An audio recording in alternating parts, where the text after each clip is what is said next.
What is up, health enthusiasts? It's Coach Lambie here for Working Weights LLC, your guide to strength, health, and all things nutrition.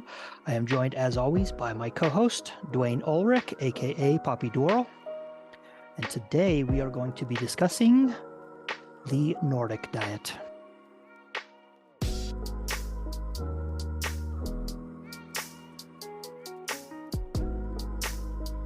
All right, Dwayne, how you doing? I don't know. I'm starting to feel Icelandic as we speak, you know. a little bit of Viking blood running through Yeah, but I've got that Icelandic pale skin. I'm trying to work on that, but you have Germanic descent. Well, that is true. That is true. Yeah. That is true. But we don't want to get into that. Not into my that. wife asked me. She said one day, she said, "How do you say I'm sorry in German?" I said, "We don't." I'm all German. I'm all German, so I can say that. It's funny. All right. Touche. Yes. Speaking of Kathy, we want to give a mention to Consuelo Health, which is right behind Dwayne. And everybody go check out that website. Give Kathy a shout out. She will handle your medical needs and get you fixed up. So let's get into the Nordic diet. Dwayne, have you ever heard of the Nordic diet? I have heard of it before you and I've talked, but I had no clue. I've actually never done a diet per se, only nutrition stuff that you and I've worked on. But I have heard people talk about it, and it goes through the whole litany of keto and Mediterranean and blah, blah, blah, blah, blah. Mm-hmm. And so I just never really paid a whole lot of attention to it. But when you started talking about it, I did take a look to see what it is about. So it's kind of interesting. It's kind of interesting stuff. Seems like it's a little bit like the Mediterranean, but maybe some differences in like maybe cooking oils or how they prepare the food. Yeah. Seems like that. Yeah, we're going to talk about all of that stuff today. And so what we're talking about, it may be good to kind of explain the difference between a diet and a dietary pattern, right? Boom. And a diet, not that dietary patterns don't have names to them, they certainly do, but a diet is kind of something that is restrictive in nature, and it mostly tells you what you're not allowed to have, and kind of limits you to certain things that you can't have. Whereas a dietary pattern generally doesn't restrict you from anything. It just advocates to have more of this and less of that. And then it has some of them have specific outcomes in mind. So some of the dietary patterns that people might be familiar with would be the Mediterranean diet, which of course is probably the most researched and most popular diet around the world. We have the DASH diet, which is dietary advice to stop hypertension. I believe that's what it stands for, but it's for reducing blood pressure. We have the portfolio diet, which is for reducing cholesterol. We have Never heard of that. Oh my gosh. Really? Ooh, You're blowing my mind. We'll have to do a dive into the portfolio diet. Okay. We have the mind diet, which is actually for mental cognition, so preventing like Alzheimer's disease, stuff like that. We have the TLC diet, which does not stand for tender loving care. It stands for I forget now. Something about living lifestyle choices. That's what TLC, something lifestyle choices. I don't remember. That's pretty funny. Yeah. So the Nordic diet sits among these dietary patterns, and most Americans have never heard of it. It most closely would resemble the Mediterranean diet, or even possibly the DASH diet. So it has a significant promotion or advocation for fruits and vegetables, beans and legumes, whole grains, low fat or fat-free dairy, kind of pushes, fish, large consumption of fish, chooses cooking oils versus butter or ghee, and then limited consumption of red meat, white meat, added sugars, and saturated fats. And so I actually really, really like the Nordic diet. And I think it's a good choice for a lot of people who are thinking about, what kind of a diet what kind of a dietary pattern should I follow to improve my health and maybe to lose some weight, all the things that people are interested in for. And so some people, so the Mediterranean diet is really promoted because it's kind of easiest for Western populations to adhere to. Um, but some people really don't like Mediterranean food, and they kind of, some people have a hard time adhering to the Mediterranean diet. And so that brings us to the Nordic diet, which is the health promoting diet that you've never heard of, But you have now, because we're but talking you about have it. now. Yeah. So let's uh, Is I don't know. chicken in the Nordic diet?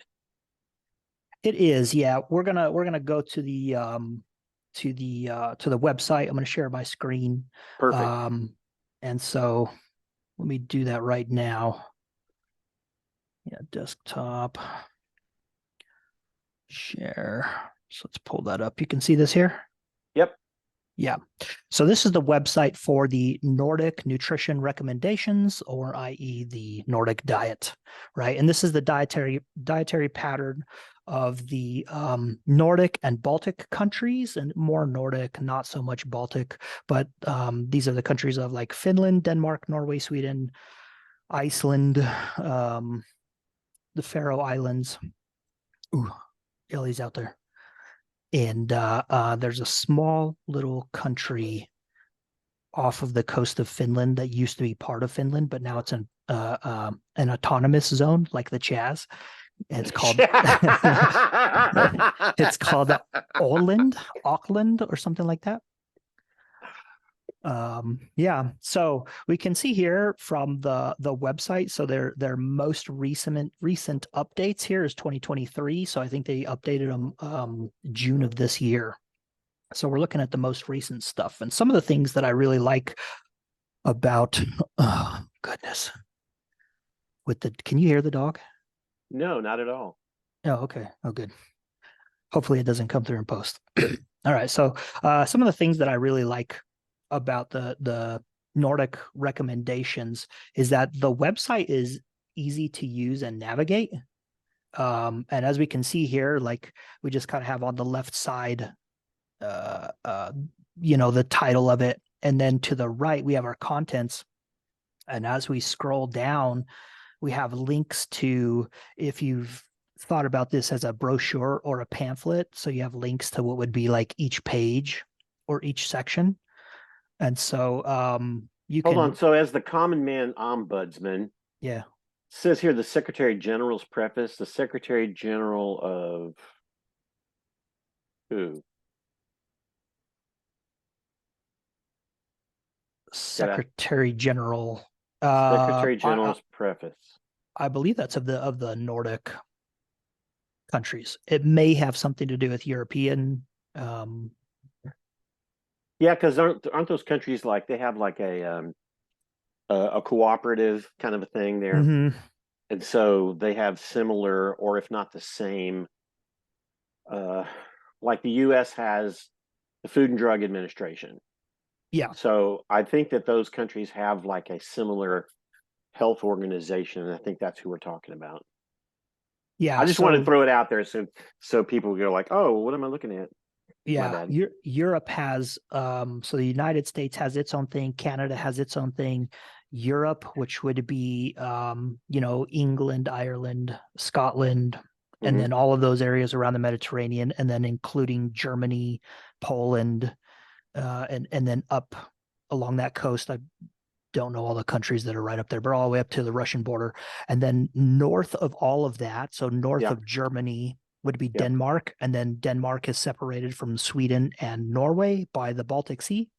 right. And so coming up Europe, so Germany, Poland, and then you have some of those other countries. I forget some of the names, but Then you have Russia, and then Russia has this peninsula that juts down Yep. right over the top of Germany. So Denmark would be right here, and then Right. you would have Sweden, which would be a big chunk, and then Norway, which would be on the west side of Sweden, and then to the east of that, east of Sweden, would be Finland, and then Right. you just have this cut off at Finland, and it becomes Russia. Right. And so, Nordic and Baltic countries.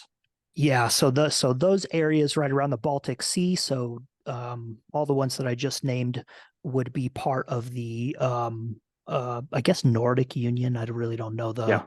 Yeah. the terminology, but Cool. I'm going to assume the Secretary General would be of the Nordic countries. Cool. I'm with you. Sorry for Yeah. that No, that good. rabbit trail.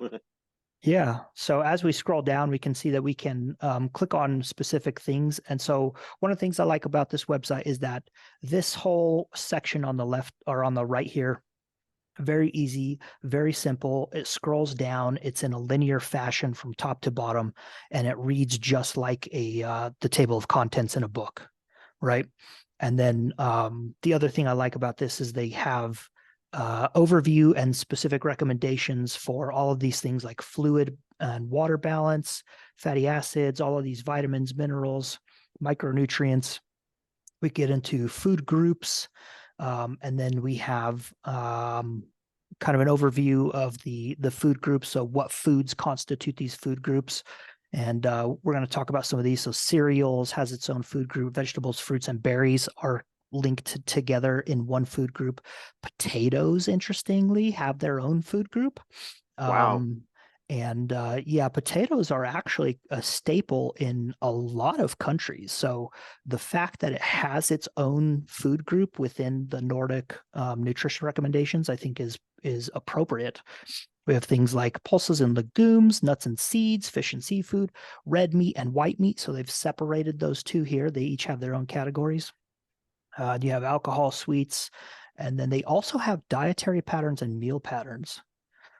So we're not going to look over these vitamins, minerals, and micronutrients and stuff, but just for people to know, I'm going to link this into the show notes so you can come and check this out and you can see what those recommendations are. They're not that much different than the USDA recommendations. So we have RDIs and ADI, so recommended daily intake, and the allowable amounts, allowable daily intakes. So let's get into some of the food groups, and we'll see. We're going to skip breastfeeding and stuff, and we'll see what they have here. So as we open up this page here, on the left top of the box, we can see that we're looking at beverages up here at the top left. And then this box below it, they put in there what they are, the specific foods or items that they're counting as this category. So we can see coffee, tea, sugar sweetened beverages are in this category, and also low and no calorie sweetened beverages. So it's kind of interesting to see that we have both sugar sweetened beverages and non-nutritive sweetened beverages, which would be our 0 calorie or low calorie drinks like my Rain here. Awesome. Or my Diet Coke. So awesome. those fit into the same category here. And then in the blue box, we have the general advice that they're giving us. So for this one, we can see moderate consumption of filtered coffee. And these are the things that I really, really like about the Nordic recommendations is there's, they give you specifically filtered coffee. We are recommending moderate consumption of filtered coffee as opposed to unfiltered coffee, which would be like if you just had the pod or maybe even like a French press. So those would be considered unfiltered. Right. And they're saying 1 to 4 cups a day. Now, for the listener, that does not mean 1 to 4 of your coffee mugs. We're talking 1 to 4 8-ounce servings, a cup, 240 milliliters. Right. Total consumption of caffeine from all sources should be limited to 400 milligrams of caffeine per day. And then we even have recommendations for children on caffeine intake. And consumption of unfiltered coffee and sugar-sweetened beverages should be limited. And so some stuff is still kind of vague, like that sugar sweetened beverages should be limited. Well, limited to what? But they do, as you scroll down here, you can see that they do go a little bit deeper into stuff, and they also provide some of the references of the scientific evidence that they're using to make these recommendations here. And so they're saying the average intake coffee is about 250 to 700 milliliters a day, which would be your 1 to 4 cups. Intake of tea, added sugars and sugar sweetened beverages account for 1 to 7% of total energy in the Nordic and Baltic countries. And among the groups with very high intake of added sugars, the 95th percentile, the added sugar in sugar sweetened beverages contribute up to 24% of energy. So Wow. they're saying limit those sugar sweetened beverages. So, but we can see they give very, very specific recommendations and also specific items that they're talking about. So you have a clear understanding, whereas in America, some of the USDA advice, the recommendations is not so clear on some of the things. So this is what I like. So we're going to go to cereals and grains. And then in the left-hand box over here, they list cereals most consumed in the Nordics. So it's not even like, well, hey, we think these are what you should be eating. They're saying these are the ones that people are eating. They're actually eating. So yeah. Yeah. So we have wheat, oats, rice, rye, and barley. And so recommended an intake of at least 90 grams of whole grains, which includes whole grains in products. So that means breads and crackers and stuff like that. And so with likely further benefits from higher intakes, whole grain cereals other than rice should be preferentially used. So they're saying people are consuming rice. We don't have a problem with rice, but you should not make rice the staple thing, right? You should be choosing some of these other things like oats, rye, barley, wheat berries, stuff like that over the rice. Rice. I don't think rice is a big farm product there either in the Nordic countries. It's just not. It's shipped in just like it is yeah, here. yeah. Mm-hmm.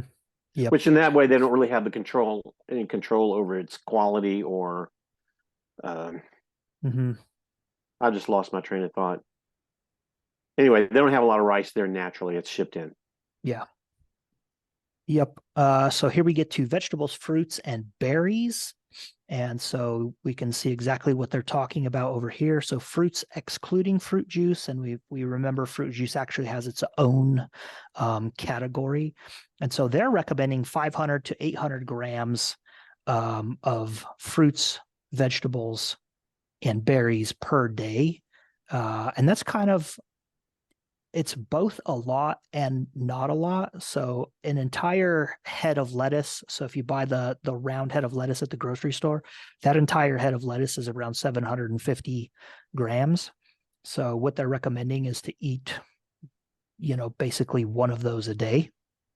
A head of lettuce a day. The equivalent. So if we think about how much fruit and vegetables and berries 500 to 800 grams is, that's to give you an idea, that's how much it would be, right? And so in order to actually get that much, you are going to have to make an effort at putting those things into your meals at each meal, right? So you might have fruits and berries for breakfast, and then for lunch and dinner, you would add your vegetables in and try to get to that 500 to 800 grams per day. So potatoes. Now potatoes are kind of, what's the word? Hot topic, disputed, right? Some people think they're healthy. Some people think that they're not. So the Nordic diet here recommends that potatoes are a significant part of the regular dietary pattern. An intake of boiled or baked potatoes and potatoes prepared with low content of fat and salt should be preferred. Intake of deep fried potatoes should be limited. So no potato chips and no French fries. That's what they're saying. And so I just want to see if they give a gram amount. Even talking about potatoes, if you like, I love potatoes. I do. I love a baked potato. And what's really interesting is everybody goes, "Oh, I love a baked potato." But then when you watch them eat a baked potato, it is just slathered with with sour cream sour and cream, butter and butter, cheese. bacon, Yeah, cheese. bacon. Yeah. Yeah, we're kind of away from the baked potato at that point. So, I mean, I like it Yeah. too, but I try to use a minimum amount of butter, and I Hmm. try not to have any of the rest of that stuff slathered in there. I know Yeah. that disappoints some of you, but you know, according to Yeah. the Nordic Council of Ministers, it's like no. Baked potatoes are Yeah, okay. the baked potato. So boiled potato. I actually find you can buy canned potatoes that are already sliced, and Yep, I really like those. I do too. Actually, that's funny you say that. I do too. Yeah, I those are like really that a good. lot. Rather than all of the effort that goes into boiling or baking a whole Yeah, potato. agreed. They're still good, and every now and then you want to make homemade mashed potatoes or something like that. But Yep, yeah, the yep, the canned potatoes, I love yep. them. I agree. I agree. So fruit juice here, they're, it low to moderate intake for adults and then limit the amount for children. Pulses and legumes for people who don't, oh, they actually tell you right here. So pulses include the dried form of peas, beans, and lentils, but exclude green beans and peas.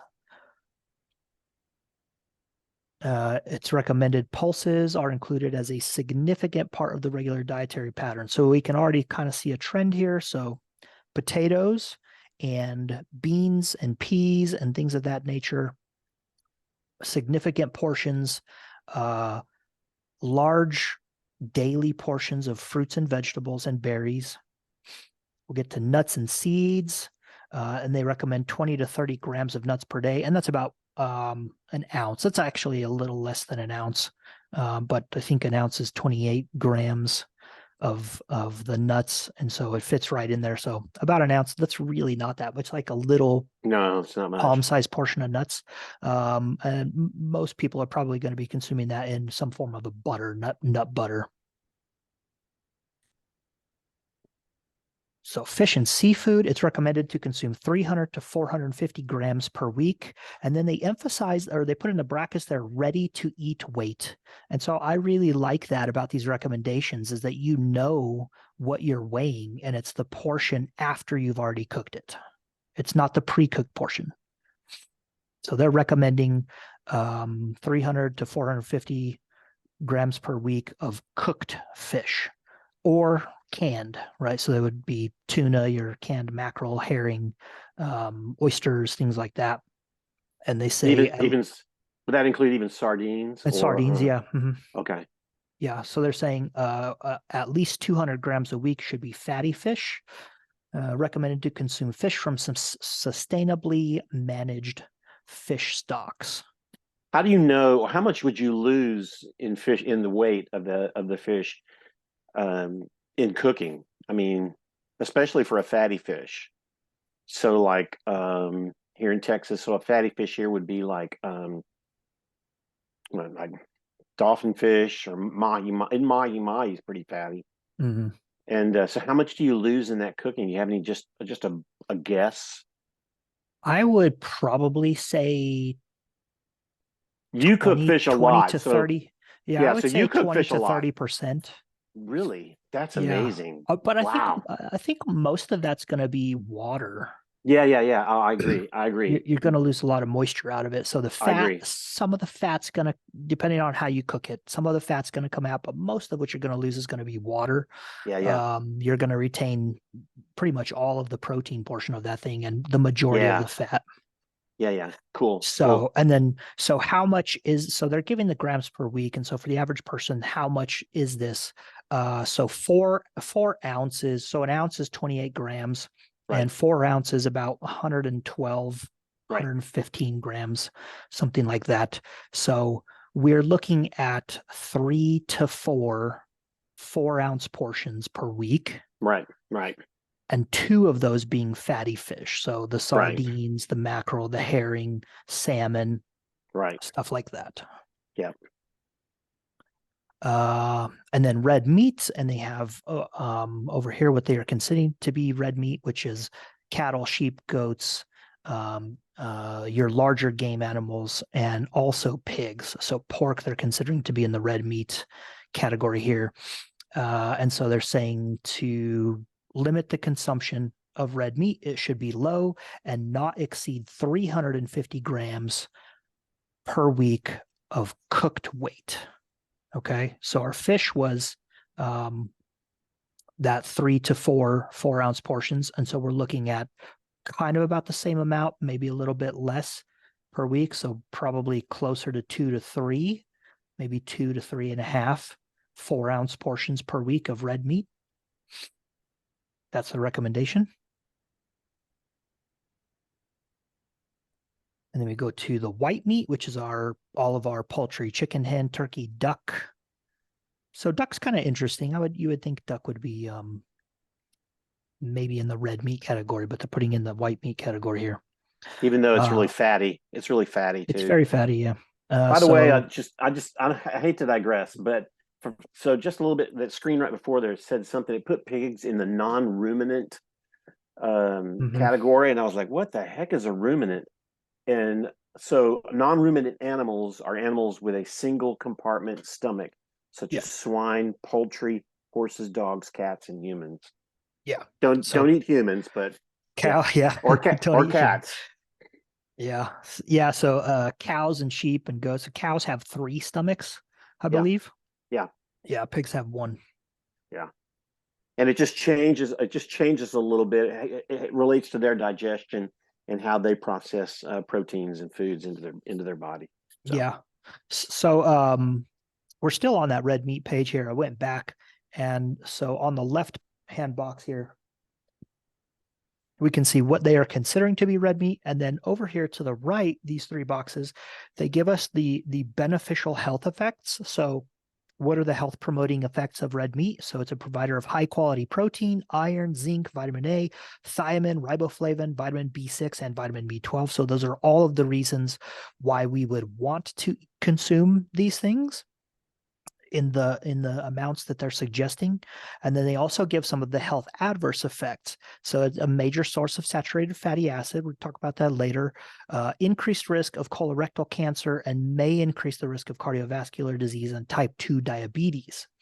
And then they also talk about the environmental impacts. So it's not just that they're saying, hey, this is what we recommend you eat, this is how much of it. They're also giving you the reasons why you should eat it and why you should either consume more of it or limit your intake. And you go all the way back through this, and you would see that they have these recommendations for almost everything. So white meat, same thing. It's recommended consumption of processed white meat should be as low as possible. So this is like canned chicken, right? And to minimize environmental impact, consumption of white meat should not be increased from current levels and may be lower. Instead, total meat consumption should be replaced by increased consumption of plant foods such as legumes and fish from sustainably managed stock. So some of their recommendations also include replacement of certain things. So they are advocating, hey, replace some portion of your meat intake with plant sources of protein and fish. Cool. And then, they have the egg intake here, this is a milk and dairy, sorry. So milk, yogurt, and cheese. And you will notice that butter is not in this category. Yep. Okay. So their advice is intake between 350 milliliters to 500 milliliters of low-fat milk per day. So that's like 1.5 to 2 cups. They give you all of the things, all of the nutrients that are in there and why you should have it. And then also some substitutions. If consumption of milk and dairy is lower than 350 grams per day, products may be replaced with fortified plant-based alternatives or other foods. Cool. And then eggs, a moderate intake of eggs may be part of a healthy, environmental friendly diet. So again, we have that non-specific recommendation, but if we scroll down, we may be able to see what their recommendation is. So there's limited data on the health effects of greater than 1 egg per day. There's a lack of studies covering environmental aspects. So they're saying consumption of up to 1 egg per day can be part of a healthy diet. And this would be averaged over the week. So it's not like, you didn't have eggs the last 2 days, but you can only have one today. This would be an Yeah. So averaged eggs out. don't so eggs don't seem to be a major part of the Nordic diet, but it's acceptable. So, Hmm. and then they say, and then what I was reading was that it says just moderate. Hmm. So, like you said, man, one a day is fine, but it's not a major portion Yes. of their. So that's, you're looking at 6 or 7 eggs per week. Sure, And sure. that's two breakfasts of a decent amount of scrambled eggs, or you're making French toast on some day, or you know what I mean? So That's a lot it's more eggs than some people eat anyway. yeah, So, yeah. So it's not you think about like the recommendation of 1 egg per day, you might freak some people out and they're like, 1 egg, that's not a lot. But if you average it out over the week and yeah, it's like seven yeah, eggs per the week, and you're yeah, getting, 3 eggs in your scrambled eggs on one day, 3 eggs in your French toast on the other, it's like, oh, okay, well that's yeah. actually not terrible, right? Right, right, right, right, right. So fats and oils, vegetable oils, margarine, butter mixes, and shortening. So the butter mixes is an interesting thing that is kind of specific to the Nordic diet. And what they're talking about is a mixture of butter and oil, like canola oil. Um, yeah, and they give it right here, rapeseed. So rapeseed and canola oil are the same thing. And they talk about the beneficial effects. And we had our podcast on seed oils. Okay, so they're saying vegetable oils rich in unsaturated fats contribute to essential N6 linoleic acid. We talked about all that, and bioactive components, and have cardioprotective effects when used instead of butter. So they Rapeseed. don't. I'm sorry. Go ahead. I No, no, apologize. go ahead. Go ahead. Go ahead. So they don't use like a lot of. They don't use a lot of like virgin olive oil or anything. Don't they use more like a canola oil type Yeah, they in use seed oils? rapeseed. Right, right, right. Yeah, Cool, they use rapeseed. It's canola. cool. And Yeah, so we can talk about that right now. So why do they use that specific oil? Um, I do want to go into the history of this a little bit, but so these countries are cold, obviously, right? Yeah. Oh, yeah. And olive oil can be shipped, and they're closer. They're much closer to the Mediterranean countries where you would get this olive oil from. However, once we go into the history of some of this stuff, it'll make more sense. They adopted the rapeseed plant from Canada in order to create this oil for them to use in replacement of butter, because the canola plant, the rapeseed plant, grows actually kind of okay, pretty well in those colder climates during the summer months, right? Hmm. Not during the winter. So that's the reason why they use that oil. So instead of shipping in oils from other places, and of course you can get that stuff, it is sold there, but the majority of what they have as the Nordic diet specific to their recommendations is the rapeseed plant.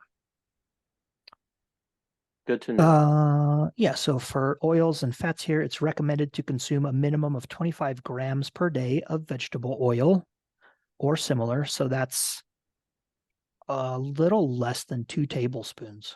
Right. Okay, so their minimum amount they're saying is around 2 tablespoons to obtain a sufficient intake of ALA, which is the alpha linoleic alpha linolenic acid, which is a plant-based omega-3. So from fish and seafood sources, we get EPA and DHA, and then from plant sources, we get the ALA. That's the omega-3 source Right. there. Right. Right. And limit the consumption of butter and tropical oils, which would be coconut and palm, stuff like that, in favor of fats and oils high in unsaturated fatty acids. And yeah, so they have the rest of their stuff here. I mean, just all in all, this so far, this is just a really healthy diet. This Yeah, is this is just good eating. yeah, it's good eating, and we can see that the reason that they're choosing a lot of the things that they are, when we think about where these countries are located and what could Right. possibly be growing there, it helps you give a better understanding of the things that they're recommending. So like the potatoes being a main staple, what grows really, really well in a cold Right. climate? Potatoes, they're Right. underground, and other root Absolutely. vegetables, right? Absolutely. The berries actually tend to do pretty well there too. Yep. So our sweets, just like everywhere else, they're recommending to limit your consumption of sweets, limit your consumption of alcohol. And then we get into our dietary patterns. A dietary pattern characterized by high intakes of vegetables, fruits, whole grains, fish, low-fat dairy, and legumes, and low in red and processed meats, sugar-sweetened beverage, sugary food, and refined grains would benefit health and lower the climate impacts. Food group-specific considerations are essential to simultaneously reduce the environmental impacts and achieve nutritional adequacy of dietary patterns. So we have a recurring theme about the environmental impact of this diet. So they're not only concerned with improving the health of their countries, they're also concerned with the environmental impact that these recommendations would have. Cool. And then meal patterns. There's not enough evidence to set dietary guidelines on meal patterns based on health effects, based on studies of isocaloric intake. Meal patterns may vary within the context of an energy balanced and nutritionally adequate diet. So what they're kind of saying there is, like we're recommending these specific things in these specific amounts, but that doesn't mean that you can't achieve a health promoting diet by utilizing certain meal patterns, as long as it's nutritionally balanced and nutritionally and calorically adequate, right? So they're saying you can use some of these other diets that are out there, just make sure that everything is going to be balanced. Ultra processed foods, and they give their characterization of ultra processed foods. And I like their science advice here on ultra processed foods, because when we hear the words ultra processed foods, we automatically think junk food. That's what I was thinking. And deterioration of health, but that's not always the case. We do have ultra processed foods that are actually health promoting, whey protein being one of those. Oh, you just blew my mind. Right? Tofu is also would Oh, be you're considered an killing ultra me. processed food. Ah, So their science advice here. So despite the observed associations between ultra processed foods and health outcomes, the NNR 2023 committee decided not to formulate any specific recommendations on ultra processed foods. This includes several recommendations related to specific processing of foods. The NNR committee's view is that the categorization of foods as ultra processed foods does not add to the already existing food classification and recommendations. And then for more details, please see the section on food processing. So, and then they have a bunch of stuff over here. Let me move our faces over here. And if you go to the menu here, you just come back to this table of contents, and you can scroll back through there and see whatever you want. So that is an overview of the Nordic diet, the Nordic Nutrition Recommendations. that page is really well put together, though, by the way. It's really well put together, isn't it? Very impressive, actually. Very impressive. By the way, I was just reading a little bit about duck meat, whether it's like considered a white meat or a red meat. And some people consider it a red meat just because of the color, like before and then after it's cooked. Mm-hmm. Although it's not truly a red meat, say it's like in beef. Yeah. But one of the cool things about the duck meat is it's low in it has a low saturated fat content, and it's also it's high in omega-3. Interesting. Who knew? I would have thought that would have been quite a bit of saturated fat. It's I'm gonna come around here really quick. Duck meat is rich in iron and protein like beef, but it's leaner, has fewer calories like its poultry counterparts. Plus, it is healthier with less saturated fat and more omega-3 fat than beef. Interesting. Yep. I'll hey, have to, Poppy Dwirl. Poppy Dwirl coming in.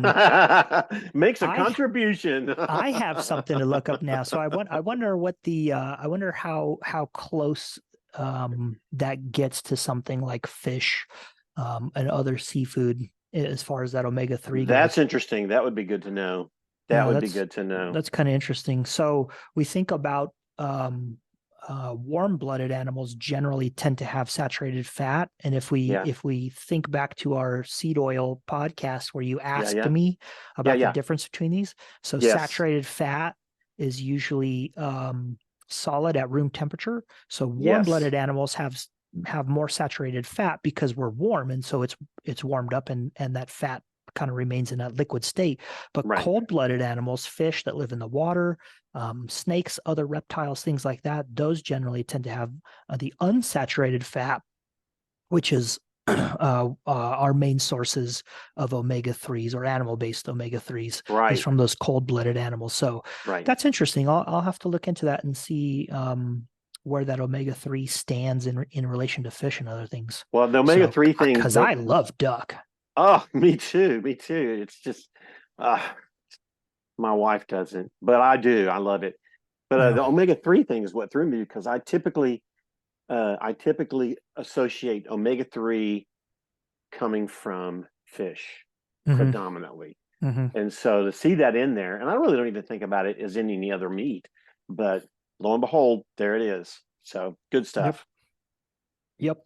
And then, yeah, so a little fun known fact about omega-3. So we talked about the ALA, the alpha linolenic acid Hmm. in plants. Yep. So canola oil actually has more omega-3 than olive oil does. Has around the same amount of monounsaturated fat, but more omega-3. Huh. Yeah. Because of its seed origin, probably, or Yeah, it just so happens that the canola plant or the rapeseed plant just happens to produce more of that alpha of that ALA than the olive fruit does. very cool. Very cool. Yeah.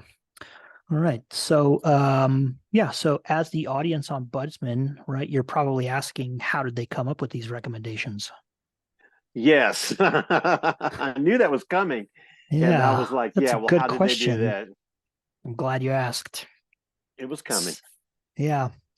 So, a little bit of history on how they came to these recommendations and all of these specific food items that they've recommended, right? So we're going to go all the way back to the 7 country study. So we're going back to the late 50s and 60s. Okay. Okay. And so the 7 country study, maybe people have heard of it, maybe you haven't. The name Ancel Keys may ring some bells to you. But this was a study that looked over, it says 7 countries, but it's really 16 cohorts. So there were 16 areas throughout the world that they looked at the dietary patterns in also relation to coronary heart disease and mortality from coronary heart disease, right? So the theory going into the study was that total fat content had an effect on coronary heart disease. And so they looked at a whole bunch of different places, and they picked some places that had low intakes of fat and high amounts of coronary heart disease. They picked places that had high intakes of fat and low amounts of coronary heart disease, and everything in between, right? And so as the 5 and 10 year data started to come out from the 7 country study, it became pretty evident that Finland had the highest serum cholesterol and mortality from coronary heart disease than anywhere else in the world, right? And Wow. the area in Finland called North Karelia had the highest mortality rates, which was Wow. 700 deaths per 100,000 people. This is the highest mortality rate from coronary heart disease that has ever been recorded. Wow. So it just lets you know just how high this was. So we're talking about the men in the North Karelia area, and so Karelia. So Finland is east of Sweden and it borders Russia, and so this area that we're talking about actually covers both Finland and Russia. okay, the Karelia area. And so the men were dying of heart attacks in their 40s and 50s. Wow. Right. And so we're talking about in the late 60s and 70s as this 10-year data was 5 and 10-year data was starting to come out from the 7-country study. And so what had happened is after World War II, prior to World War II and during World War II, the area was pretty poor. And so they couldn't afford to buy things like cows and goats and all this stuff. But afterwards, a lot of the wealth came back in. And so the farmers started buying more of these livestock animals. And so the production of cheese and milk and butter and everything went way, way up. So people had more money to spend on these livestock. People had more money to buy the dairy products, the butter and all that stuff. They also had more money to spend on things like cigarettes, so smoking, right? Wow. And so we're not talking about obese and overweight people. The men in these areas, so the Karelia area is a rural area, and we're talking about farmers and lumberjacks. So these are people who had very, very active lifestyles. They were very fit. And they were not overweight, they were not obese or anything like that. And so they were dying at an incredibly high rate. All right. So once the news of these death rates started coming out, the people of Karelia petitioned the local government there. And then the local government leaders ended up petitioning the federal government to do something about this, right? This is a major health pandemic. And so, they really wanted the government to do something. So in 1971, the federal government convened a meeting and they invited a whole bunch of scientists from not just Finland, but also from Europe and America. And they had a meeting and formulated a plan to address the issues. And then in 1972, the North Karelia Project was launched. And it was headed by a young scientist. I think he was 27 years old at the time, and his name was Puka Peska. And if the Nordic diet is the diet that you've never heard of, then the North Karelia Project is the intervention trial you've never heard of. But this was a seminal project in intervention of lifestyle choices, changing diet and lifestyle factors to alter and the primary prevention of coronary heart disease. So during this time, they didn't know much about heart disease. They had some ideas coming from the 7-country study, and there are lots of other studies that were out at the time too. So you had some things like the Minnesota starvation trial. And then in Finland, they actually had a Finnish mental hospital trial where they had 2 hospitals, and they did a crossover trial on them. So one hospital ended up getting the intervention diet, which basically just replaced saturated fat with unsaturated fat. So they replaced the butter with soft margarines made from canola oil, and they just replaced all of that stuff. And then the other hospital had the regular diet, which was saturated fat. And what they saw in the intervention trial, in the intervention hospital, is that cholesterol levels came down, blood pressure came down, and heart attacks and stroke came down. After 6 years, they switched. So the hospital that was initially on the intervention, after 6 years, went back to the traditional diet, which was higher in saturated fat.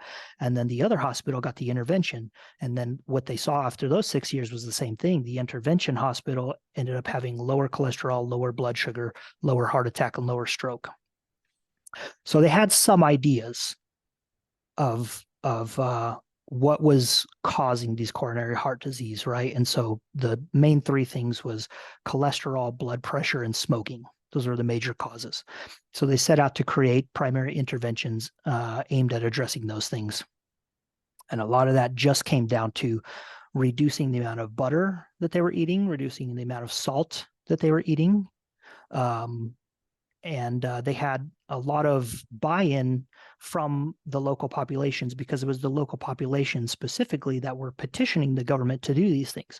So when you had the government come into this rural area and you had these scientists come in and they're saying, hey, we're going to start making these changes, and what we want you to do is not eat so much butter, not eat so much.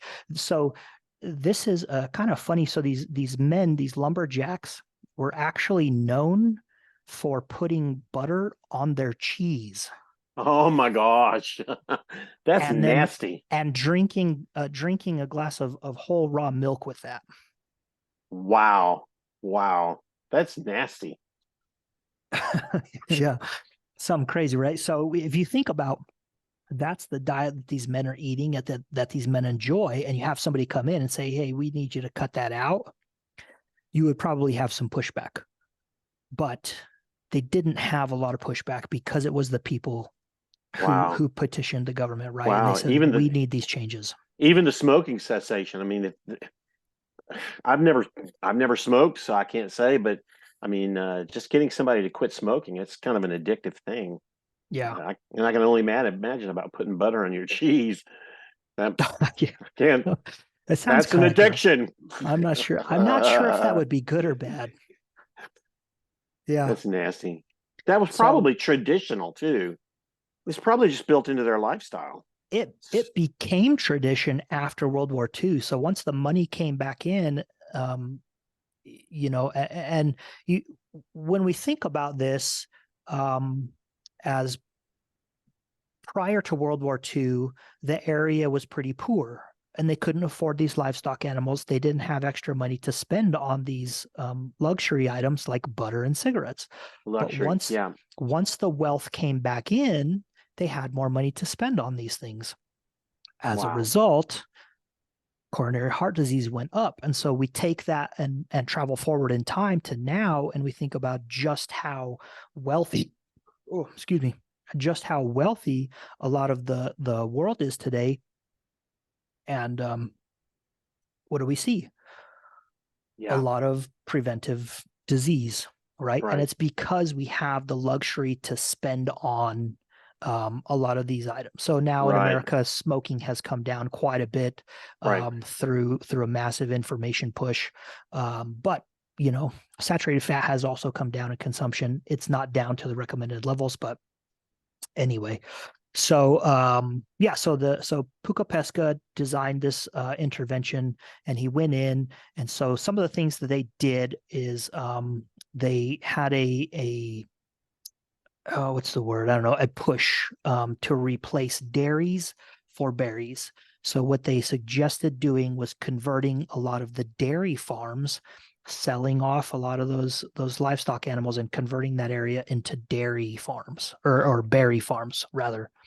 So they're reducing the amount of dairy being produced. They're reducing the amount of dairy in circulation. So now it's more expensive. So people are less able to afford the dairy because there's less of it in circulation. And now you have these berries coming in and replacing that portion of the diet, which otherwise would have been made up by dairy. Right. Right. They also took and kind of mixed half and half butter with canola oil.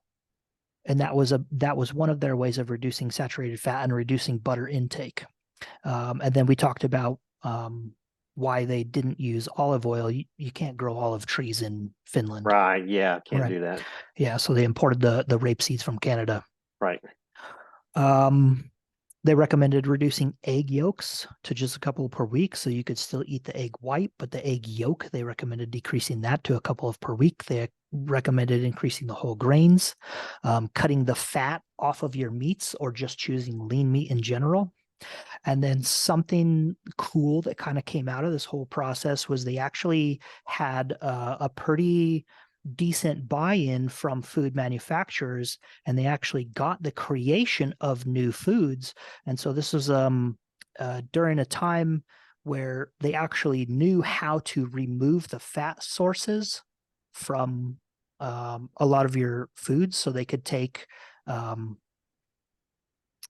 milk, right, and remove the saturated fat portion of that, and you would either be left with a low fat milk, or they could replace that with a polyunsaturated fat.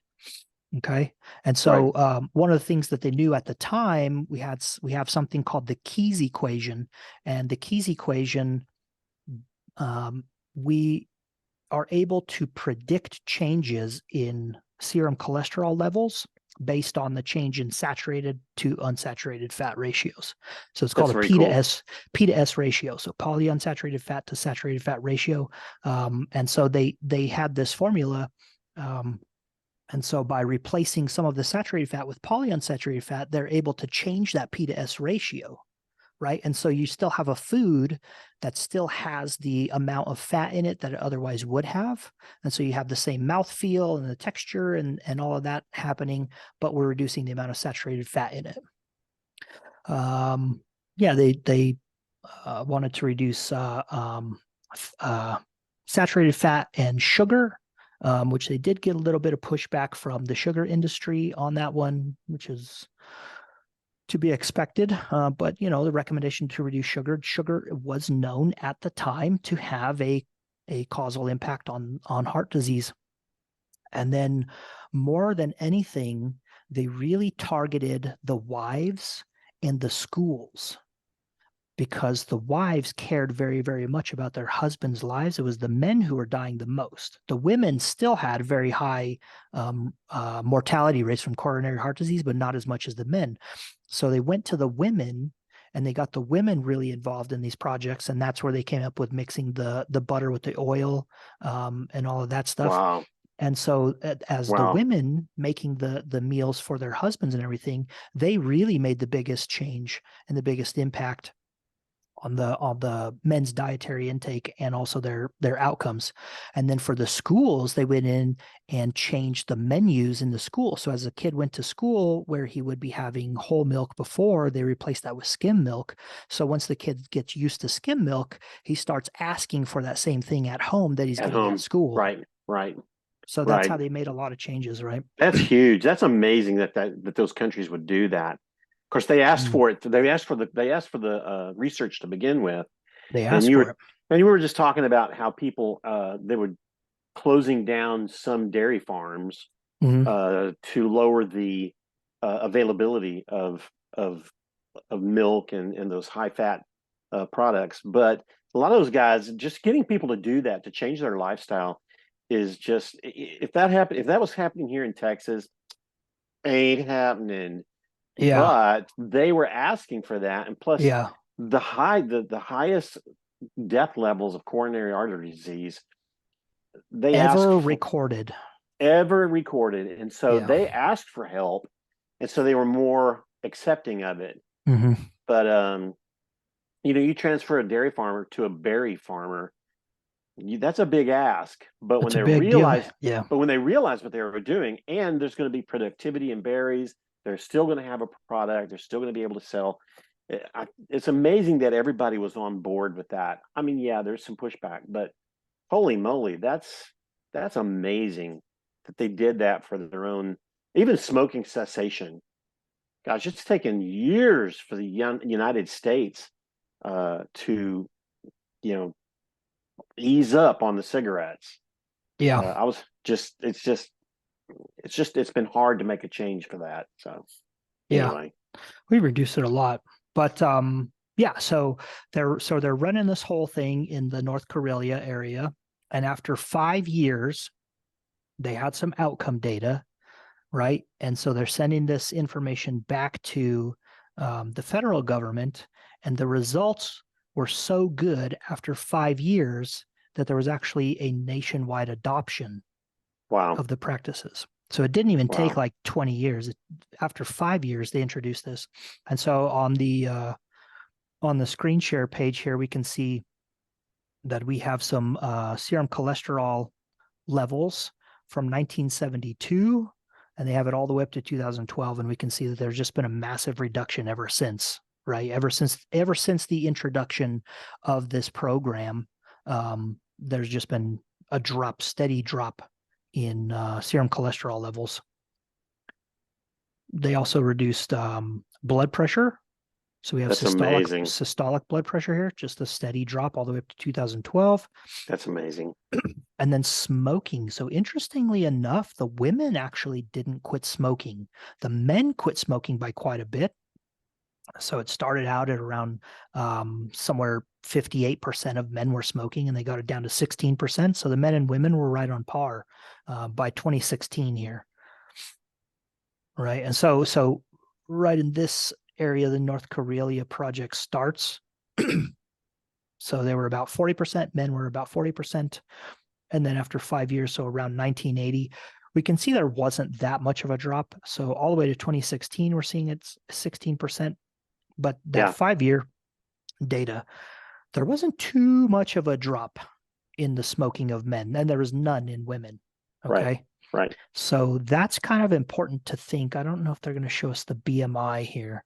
All right, but this is the mortality rate. Okay. Wow. So we're looking at 1971. So this is the start of the North Karelia Project. And the red line is North Karelia, and the blue line, or I guess it's black line, would be all of Finland. Okay, so the start, I mean, it's really, really high. We're seeing it, that's 700 deaths per 100,000 people at the start, right? So after Wow. 5 years, right here, the second line, the second vertical line extension of the project nationally, we can see they had quite a bit of drop. They went from 700 all the way down to almost 550. So they dropped it by, almost 250 deaths per 100,000 in that 5 years. That's amazing. I don't think they have the BMI in here, but the North Karelia Project is actually what really, really changed my mind about canola oil, because we have the replacement of butter with oil. That was the recommendation, and that's what they Yeah, did, and they used yeah. canola oil. That's awesome. The BMI data is people actually gained weight during this time. And we go back to the smoking chart, almost nobody quit smoking, right? Yeah. And so what we're seeing is over the course of all these years, this goes up to 2011, but we have an 84% reduction in mortality from coronary heart disease from North Karelia. So people gained weight. There wasn't a huge reduction in smoking, but the reduction in coronary heart disease mortality reduced by 84% in this 84%. North Karelia area. Yeah. It That's really, amazing. really, it really came down to the dietary interventions, right? That's amazing. Yeah. So this study really changed my mind on canola oil and just how healthy this can be as part of a diet. Gosh. The average person is going to put coronary artery disease on mostly like on, if it's a choice between um, dietary and smoking, or Mm-hmm. dietary and, yeah, just mostly dietary and smoking. We're all going to put it on smoking. So a person with a heart attack, first thing he's going to say is like, well, I don't smoke. What happened? Well, there's way more to it than that. And this just proves that. Holy cow. Yeah. 84% drop just from dietary change. That's amazing.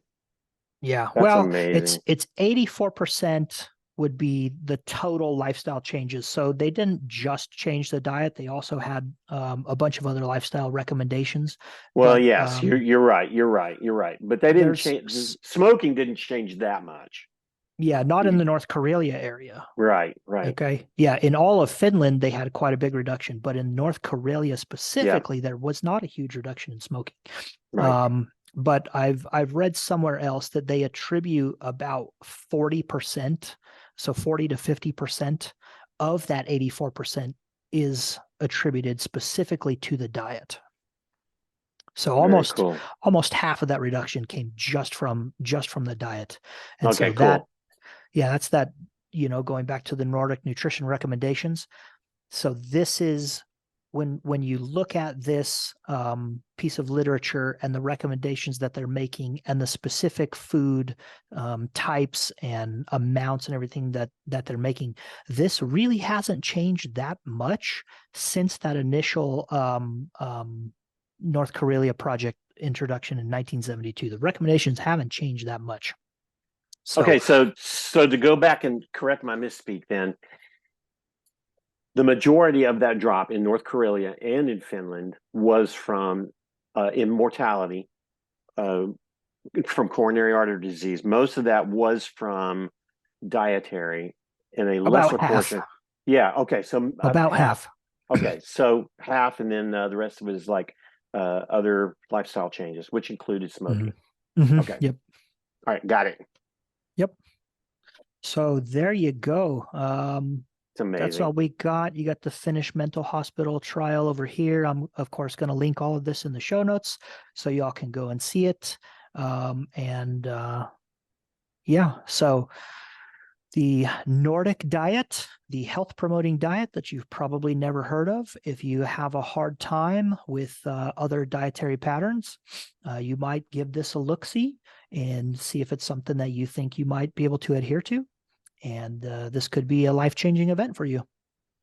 Man, there's nothing in the Nordic diet that is something that I don't like to eat. Mhm. I like everything in that diet. Some people have some issues with fish. I have a lot of people who actually have issues with fish. So some Really? people may, yeah, some people might find that hard. But for those people, just look, you can replace some portion of that with the white meat from the poultry, chicken, and all that stuff, Yep, yep, and yep. some other portion of that with plant sources of protein. So you don't have to eat all that fish. It is good to eat the fatty fish at least twice a week. So Right, 200 grams coming from that fatty fish, and that is specifically for the omega-3 right. content of it. And so if you still have a hard time with that, you can supplement. You can take a DHA, EPA supplement and do it that way. Good. Yeah. Awesome. Awesome stuff. Awesome All right. stuff, man. Very Very cool. cool. Yeah. So as always, I hope somebody got something out of this. Dwayne, I hope I blew your mind. You did. You did. You did. All You right. did for sure. Uh, Anything else, No, that's all I got, man. Ted? Okay. All right. Well, we will see you guys next time. Lambie out. The Nordic diet. Yeah.